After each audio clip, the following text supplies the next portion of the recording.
माधवेंद्रपुरी दास जी श्री गोवर्धन में विराजते थे और कहते हैं तब की चर्चा है जब श्रीनाथ जी प्रकट नहीं हुए थे। सदुपानी की गैया जाकर के चारों थनों से दुग्ध प्रवाह करती थी जिस स्थान पर, वहां से श्रीनाथ जी प्रकट हुए, कथा हमने अनेक बार सुनाई है। लेकिन उससे पूर्व श्री गिरिराज जी की तलहटी में माधवेंद्रपुरी बाबा भजन करते थे। बहुत ध्यान से सुनिए सब लोग, इधर देखो।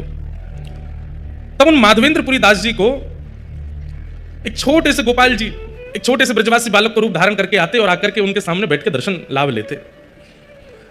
तब माधवेंद्रपुरी दास जी उनको बता दिया ठाकुर जी ने कि मैं ही परमात्मा हूं, मैं भगवान हूं, या लाला बन करके आनंद कर रहा हूं। तब एक दिन माधवेंद्रपुरी दास जी ने पूछा कि आपके श्याम वर्ण अंग पर हमें कभी कभी ऐसा अनुभव होता है कि अत्यंत प्रश्वेत, बहुत पसीना आपको आता है, और कोई कोई आपके अंग में जैसे छोटे छोटे छोटे छोटे कुछ ऐसे चिन्ह दिखाई देते हैं, ऐसा लगता है कि आप श्रमित हो गए हो।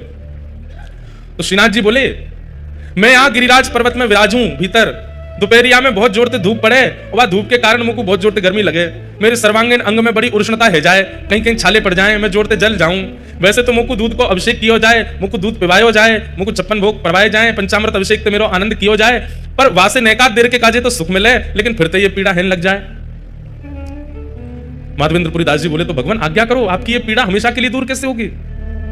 बोले कि बढ़िया वारो कपूर और चंदन में घिस करके केसर मिश्रित करके जब चंदन तैयार करके मेरे श्री अंग पे लगाए हो जाएगो तब मुझको सुख मिलेगा।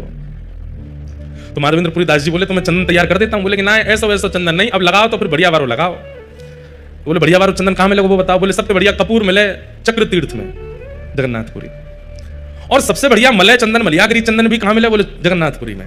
और बोले वहां मेरा एक स्वरूप है, वह स्वरूप रोज चंदन लागी हुए, रोज चंदन लगाए हो जाए, आप तो वहीं जाओ और वहां से चंदन लेकर के आओ और आकर के मेरे श्री अंग पे लगाओ, तब मुझको सुख मिलेगा।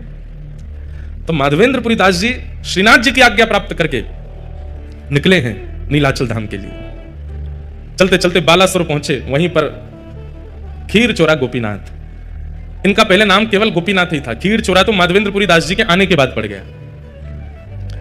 बीच में जैसे गोपीनाथ जी का मंदिर पड़ा, माधवेंद्रपुरी दास जी पहुंच गए, जाकर के आहा भुजा उठा करके नृत्य कर रहे हैं, नृत्य कर करके गा रहे हैं, गोपीनाथ जी का दर्शन करके आनंदित हो रहे हैं। नित्य 11-12 सकोरों में, मिट्टी के पात्रों में ठाकुर जी को क्षीर का भोग लगाया जाता है और वही भोग सारे दर्शनार्थियों को बांटा जाता है। लेकिन माधवेंद्र जी अकिंचन दूर खड़े थे, सब में बट गया, लेकिन माधवेंद्र जी को नहीं प्राप्त हो पाया।